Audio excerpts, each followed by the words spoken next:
Shalom Bapak Ibu yang dikasihi Tuhan. Renungan firman Tuhan hari ini akan diambil dari 2 Petrus pasal 3 ayat 17 sampai 18. 2 Petrus pasal 3 ayat 17 sampai 18. Tetapi kamu saudara-saudaraku yang kekasih, kamu telah mengetahui hal ini sebelumnya. Karena itu waspadalah, supaya kamu jangan terseret ke dalam kesesatan orang-orang yang tak mengenal hukum, dan jangan kehilangan peganganmu yang teguh. Tetapi bertumbuhlah dalam kasih karunia dan dalam pengenalan akan Tuhan dan Juru Selamat kita, Yesus Kristus. Baginya kemuliaan sekarang dan sampai selama-lamanya. Di bagian sebelumnya, Rasul Petrus memberi peringatan kepada para pembacanya untuk waspada terhadap guru-guru palsu dan para pengejek. Para pengejek adalah orang-orang yang meremehkan firman Tuhan, yang tidak percaya kepada kebenaran firman Tuhan atau mencemooh kebenaran firman Tuhan. Dan itu adalah tantangan yang dihadapi oleh para pembaca dari surat 2 Petrus pada saat itu. Saat ini tantangan yang sama juga kita hadapi. Saat ini kita juga menghadapi ajaran-ajaran yang tidak benar yang disampaikan oleh orang-orang yang mengaku sebagai orang Kristen. Kita juga menghadapi banyak pola pikir dunia ini yang meremehkan kebenaran firman Tuhan, yang mencemooh, yang mengejek kebenaran firman Tuhan, yang mengejek iman kita kepada Tuhan. Dan pola pikir semacam itu berusaha untuk menjauhkan kita dari iman kepada Tuhan, berusaha untuk menjauhkan kita dari kebenaran firman Tuhan, dari cara hidup yang sesuai dengan firman Tuhan. Dan kalau kita tidak hati-hati, maka pola pikir yang semacam itu akan bisa menggoyahkan iman kita, bahkan bisa menyesatkan kita. Ajaran-ajaran palsu itu bisa menyesatkan kita. Pola pikir dunia yang tidak sesuai dengan kebenaran firman Tuhan itu juga bisa menyesatkan kita. Dan itulah yang diperingatkan oleh Rasul Petrus di dalam ayat yang ke-17 tadi. Waspadalah. Kata waspada di sini biasa digunakan pada saat itu di dalam dunia militer. Biasanya digunakan untuk menggambarkan seorang penjaga yang berjaga-jaga di menara sebuah benteng atau sebuah kota, dan dia dengan penuh kewaspadaan, dengan penuh perhatian memperhatikan situasi di luar, dan dia waspada terhadap ancaman yang mungkin datang dan membahayakan benteng atau kota di mana dia berjaga. Dan hal yang sama perlu kita lakukan pada saat ini. Kita perlu waspada terhadap hal-hal yang membahayakan iman kita. Kita perlu waspada terhadap hal-hal yang membahayakan keyakinan kita akan kebenaran firman Tuhan. Apabila kita tidak waspada, maka pada saat ini ada banyak informasi, banyak arus informasi yang pada akhirnya bisa membuat kita makin jauh dari Tuhan. Bisa membuat kita kehilangan keyakinan kita akan kebenaran firman Tuhan.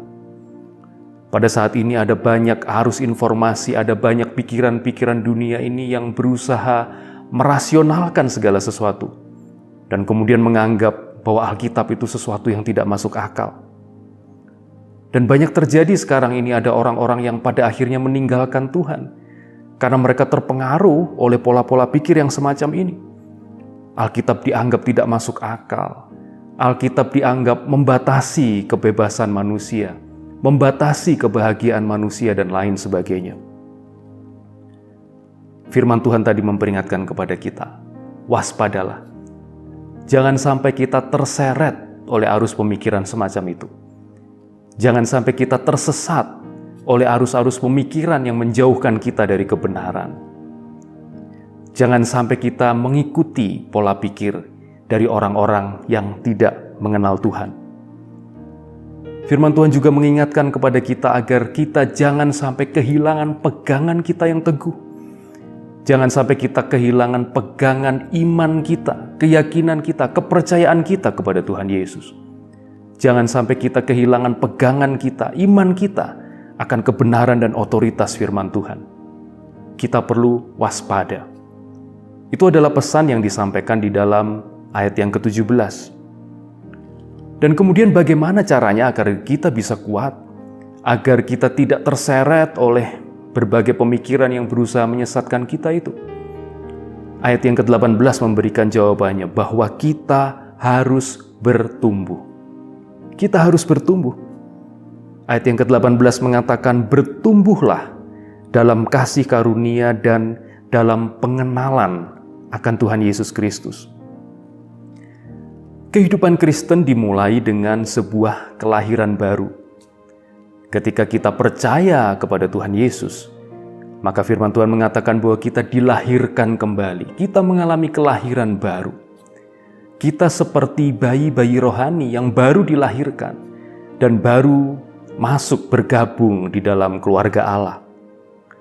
Tetapi kehidupan kita di dalam mengikut Tuhan tidak berhenti sampai di situ. Kehidupan iman kita tidak boleh berhenti hanya sampai pada kelahiran baru saja. Tetapi kita harus terus mengalami pertumbuhan dalam iman kita. Kita harus terus mengalami pertumbuhan di dalam kehidupan rohani kita. Kalau kita tidak bertumbuh, maka kita akan menjadi orang-orang Kristen yang lemah. Dan bukan tidak mungkin suatu saat kita akan terseret oleh hal-hal yang akan menjauhkan kita dari Tuhan. Oleh sebab itu tidak ada pilihan lain bagi setiap anak Tuhan. Setelah mereka percaya kepada Tuhan Yesus, setelah mereka mengalami kelahiran baru, maka mereka harus bertumbuh agar mereka bisa menjadi kuat di dalam iman kepada Tuhan Yesus. Sebuah pohon misalnya, pohon itu harus bertumbuh menjadi besar agar dia menjadi kuat. Dimulai dari benih dan kemudian tumbuh menjadi pohon tanaman yang kecil dan tumbuh semakin besar. Batangnya tumbuh semakin kuat dan pohon itu akan bisa menghadapi angin, bisa menghadapi badai apabila dia bertumbuh menjadi kuat, menjadi besar. Demikian juga manusia, seorang bayi, dia harus bertumbuh menjadi besar. Dia harus bertumbuh menjadi orang dewasa agar dia bisa menjadi kuat, agar dia bisa menjadi manusia yang seutuhnya. Ada perbedaan antara pertumbuhan secara jasmani dengan pertumbuhan secara rohani. Di dalam pertumbuhan jasmani ada satu saat atau satu titik di mana pertumbuhan itu berhenti, yaitu ketika seseorang mencapai kedewasaan. Ketika seorang bayi dia terus bertumbuh menjadi anak-anak, menjadi remaja, dan kemudian menjadi orang dewasa, maka dia akan berhenti bertumbuh secara fisik, secara jasmani. Tetapi pertumbuhan rohani adalah sesuatu yang harus terus terjadi di dalam kehidupan kita. Pertumbuhan rohani adalah sebuah proses yang tidak boleh berhenti di dalam seluruh perjalanan kehidupan kita. Hal ini mirip juga dengan pertumbuhan secara intelektual. Kita semua tidak boleh berhenti bertumbuh secara intelektual. Kita harus terus mengupdate pengetahuan kita. Kita harus terus mengikuti informasi setiap hari supaya kita tidak ketinggalan. Pada saat ini semua orang, termasuk orang-orang yang berusia senior, mau tidak mau harus mengupdate pengetahuan mereka tentang teknologi. Harus bisa menggunakan handphone untuk berbelanja, untuk berkomunikasi, dan lain sebagainya. Artinya bahwa pertumbuhan intelektual itu harus terus berlangsung selama umur kehidupan kita. Dan hal yang mirip dengan itu juga terjadi dengan pertumbuhan rohani. Pertumbuhan rohani adalah sesuatu proses yang terus-menerus harus kita alami sepanjang umur kehidupan kita. Kita tidak boleh berhenti bertumbuh secara rohani. Di dalam dunia ini kita selalu menghadapi tantangan, dan tantangan-tantangan itu seringkali berubah seiring dengan perkembangan zaman. Oleh karena itu, ketika kehidupan rohani kita tidak bertumbuh, maka kita tidak akan bisa menghadapi tantangan-tantangan zaman itu dengan baik. Iman yang hidup adalah iman yang dinamis, iman yang bertumbuh, bukan iman yang statis. Bapak Ibu yang menggunakan komputer, biasanya komputer kita dilengkapi dengan antivirus untuk mencegah serangan-serangan virus yang bisa merusak komputer kita. Dan antivirus itu harus selalu diupdate, karena virus yang membahayakan komputer kita juga terus berubah dan berkembang sepanjang waktu. Kalau antivirus di dalam komputer kita tidak diupdate dengan baik, maka antivirus itu tidak cukup efektif untuk melindungi komputer kita. Demikian juga ketika kita menghadapi tantangan zaman. ketika kita menghadapi tantangan yang terus berubah dan berkembang di dalam dunia di mana kita hidup ini, maka kehidupan rohani kita juga harus terus bertumbuh. Kita harus semakin kuat di dalam Tuhan. Apabila kehidupan rohani kita statis, maka kita tidak bisa menghadapi tantangan-tantangan zaman itu. Firman Tuhan tadi mengatakan, agar kita tidak terseret ke dalam arus kesesatan itu, maka kita harus bertumbuh. Dan di dalam ayat yang ke-18 tadi diberitahukan kepada kita bagaimana kita bisa bertumbuh. Yang pertama adalah kita harus bertumbuh dalam kasih karunia. Bertumbuh dalam kasih karunia. Kasih karunia atau anugerah adalah sebuah pemberian yang diberikan kepada seseorang yang sebenarnya tidak layak untuk menerimanya.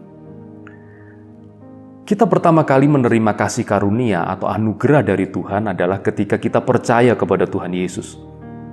Pada saat itu kita menerima kasih karunia-Nya, kita menerima anugerah-Nya. Kita adalah orang-orang yang berdosa, yang tidak layak, tetapi kita diberikan anugerah keselamatan itu melalui pengorbanan Yesus. Sehingga kita bebas dari hukuman, dosa kita diampuni, kita memperoleh kehidupan kekal. Itu adalah kasih karunia yang terbesar, yang pertama-tama kita alami ketika kita percaya kepada Tuhan Yesus. Tapi dalam perjalanan hidup kita, kasih karunia itu tidak berhenti. Kasih karunia atau anugerah Allah itu terus ada dalam kehidupan kita. Tuhan terus membentuk hidup kita. Tuhan terus menguduskan hidup kita. Ketika kita percaya kepada Tuhan Yesus untuk pertama kalinya, maka kita menerima kasih karunia atau anugerah yang menyelamatkan kita. Tetapi selanjutnya dalam perjalanan hidup kita terus menerima kasih karunia atau anugerah yang menguduskan kita, yang membentuk kita menjadi lebih baik, yang terus menyempurnakan kehidupan kita. Maka kita perlu terus bertumbuh di dalam kasih karunia itu. Kita perlu menyediakan diri kita, menyediakan hidup kita untuk terus dibentuk oleh Tuhan, untuk terus disempurnakan oleh karya Tuhan di dalam kehidupan kita. Kita juga membutuhkan kasih karunia dan anugerah Tuhan agar kita bisa taat kepada kebenaran firman-Nya. Kadangkala ada hal-hal di dalam firman Tuhan yang tidak mudah untuk kita taati. Tidak mudah bagi kita untuk mengampuni orang yang menyakiti hati kita. Tidak mudah bagi kita untuk melaksanakan ajaran Tuhan Yesus. Balaslah kejahatan dengan kebaikan, kasihilah musuhmu. Itu hal-hal yang tidak mudah untuk kita lakukan. Tetapi kasih karunia atau anugerah Allah itu memampukan kita untuk bisa taat kepada kebenaran firman Tuhan. Itu adalah kasih karunia Allah yang terus menguduskan kita, yang terus menyempurnakan kita, yang terus ada di dalam perjalanan kehidupan kita. Dan firman Tuhan mengatakan bahwa kita perlu bertumbuh di dalam kasih karunia itu. Kita perlu terus mengalami kasih karunia Allah yang membentuk dan memproses hidup kita. Kita perlu menyediakan diri kita untuk menerima kasih karunia Allah yang memampukan kita untuk taat kepadanya, yang memampukan kita untuk terus diperbarui, disempurnakan, dan diperbaiki karakter-karakter di dalam kehidupan kita. Itu adalah hal yang pertama, kita perlu terus bertumbuh di dalam kasih karunia. Yang kedua adalah kita perlu bertumbuh dalam pengenalan akan Tuhan. Firman Tuhan tadi mengatakan bahwa kita perlu bertumbuh dalam pengenalan akan Tuhan dan Juru Selamat kita, Yesus Kristus. Untuk bisa mengenal Tuhan, untuk bisa mengenal pribadi dari Yesus Kristus, untuk bisa mengenal karya dari Yesus, maka kita perlu memiliki ketekunan untuk belajar dan membaca Alkitab, membaca firman Tuhan.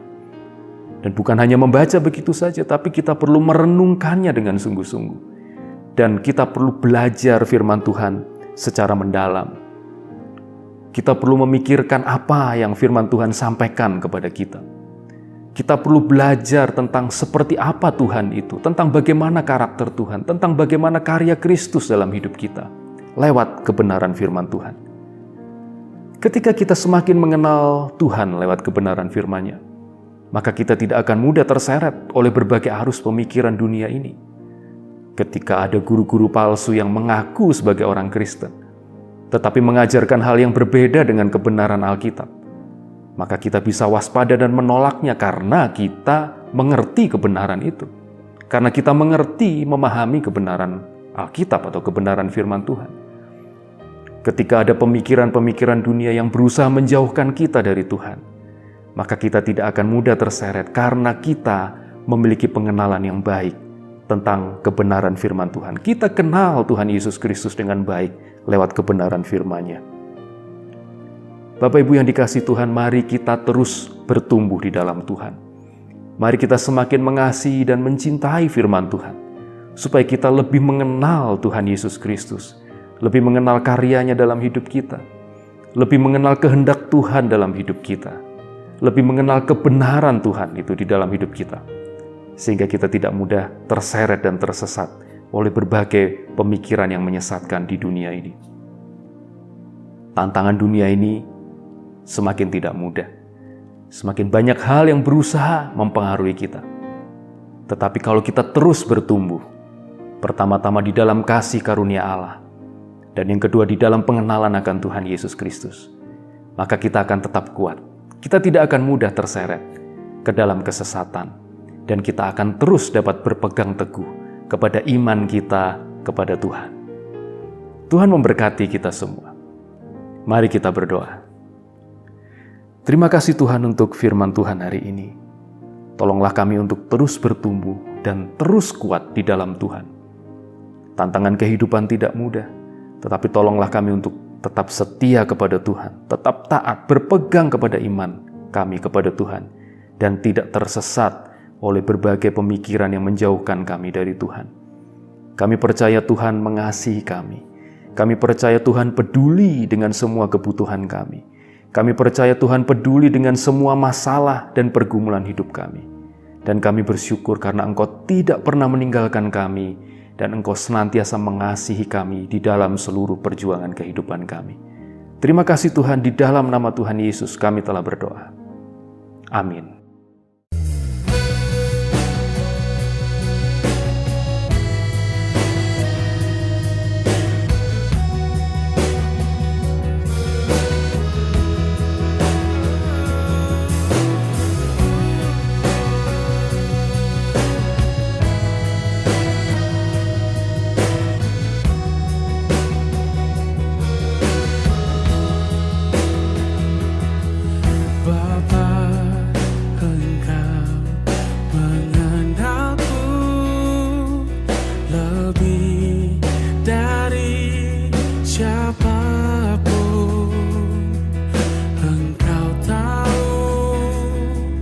Cerita